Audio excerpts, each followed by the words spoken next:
Welcome back, guys. This is the Ashikabi Prince. Now, I'm sure everybody has been, asking where I've been at. And let's just say summer was supposed to be like a day when I wanted to do reviews, like talk about Sweetness and Lightning or Ray Zero. But I couldn't due to some circumstances in the summer. I had to take a long summer break. As you can see, I'm trying to work on my few minor things here. Trying to put up new posters like this, like the One Piece posters, all that. Yeah, I'm trying to work on that. So you're probably going to see all of this posted on the wall soon. As you know, fall is here, and we have great anime shows. Again, I do apologize for not doing shows in the summer, but fall is here, and I want to refresh on watching all the great shows that came out this fall. Now, there's one particular show that's got me saying, this show can't be that bad. I mean, it's a magical girl show. And you think that, because it's a magical girl show, you won't get that much credit what credit is due. So, without further ado, let me ask you guys this question. Before I get to this this first impression and review of this, let me ask you this. Have you ever thought of a time where you actually played an app game and you ask yourself, hey, you know what? Why don't, you know what? I want to be that character. So when y'all play Kingdom Hearts on the app game, Subway Surfer, Temple Run, Bleach Brave Souls, or the Sailor Moon Crystal Drop, or Love Life app, you got a clear indication that you want to be that character. Or do you want to be the person you want it to be? This is what this show is. It's called Magical Girl Rising Project. Now, this show, when I first saw this show has got me saying, I gotta retrace my roots. I haven't seen a magical girl show in a long time. I mean, I just finished Magical Madoka. I've seen Cardcaptors, and I've seen Sailor Moon. So I'm like, what can go wrong with this? But it's action, fantasy, supernatural, and thriller. So I'm like, okay, let's see this. Magical Girl Rising Project. Now, here we go. Here's their impression of it.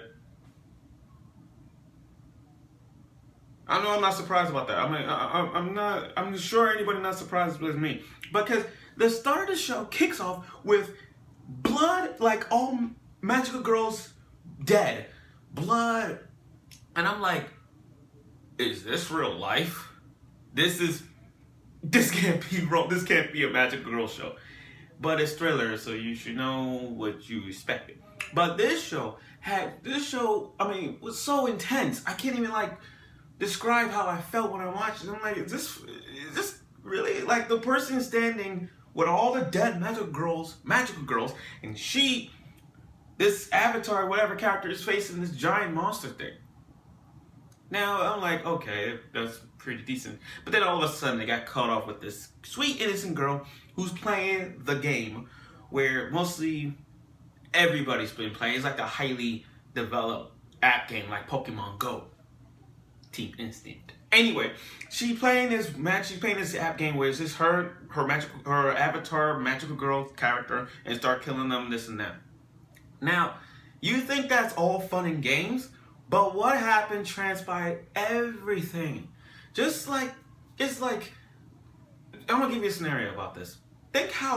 Remember how Luna from Sailor Moon Crystal gave Usagi the ability, gave her the thing, the wand, and call her, say, Moon Prism Power Makeup. You know what I mean? That's exactly what this is, but it comes with a twist. You see, she got the app game, and this little critter on her phone saying, how would you like to become a real magical girl? You can become this and that, like a superhero. So she pressed it, and boom, she transformed to the avatar that she created. Now, and then all of a sudden, now, before I get to the more details with this thing, let me just say this. There's nothing wrong with guys liking magical girl shows. I am sick and tired of this, you're gay because you're watching magical girl shows. So what? I mean, come on, it's not that big of a deal. Just because I watch Sailor Moon, you can make fun of me for that. I watch Sailor Moon, what's the problem? Because this is why I said this. The main girl, she has this thing of magical girls when she was little. And her friend, which is the guy, he's like, oh, people make fun of me because I watch magical girl shows. And boys are mage and girls are magical girls, and you could take the DVD and there's a little keychain with it. I'm like, so what? Just because you like the magical girls shows doesn't mean crap. But, and that's just it. Now moving on. The main girl, she becomes the magical girl herself. So she's like one of those superheroes where she's like, by day I'm just your average schoolgirl, but at night I use these discs and become magic girl and do these missions, because on your phone it tells you what missions to do to gain experience. And you learn new moves. I mean, her ability is to read people's thoughts, so that's a good ability.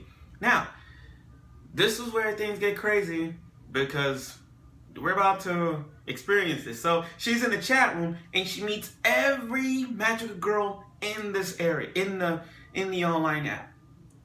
Truth be told, there is one particular one that's a ninja there, and I'm like, okay, she's just on the right by hands down. So now she's part of it, making her the 15th Ranger, 15th magical girl. She's now going on the adventure of a lifetime.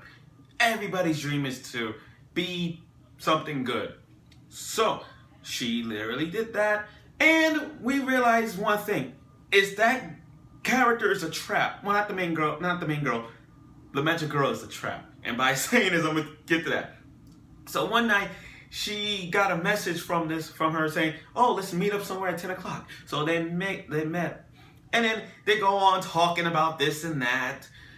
Long story short, she talks to this magical girl with a giant sword, Excalibur, whatever you call it. And she literally said, oh, I know you. I'm like, it's a trap.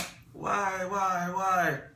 You're telling me that magical girl is actually a trap character? Like, you see a lot of these shows where you act like, oh, that's a nice girl, but it's actually a trap. That's what it is. So, and they introduced a few new characters, which I like, but still, this show was pretty epic to begin with. And now I'm really gonna see more about this, because I got a feeling there's 16 left. They're gonna fight until there's one left standing, and I think this whole thing is like Sekirei, 108 Sekireis, battle out until one left standing. That's exactly how I feel when it's this. 16 magical girls, one left standing. But there's a lesson to this. If you have an avatar character you created and you want to chat with them, you need to make sure that their profile fits the bill, and don't think that this little magical girl could be like a 50-year-old guy playing the game, and that's, no.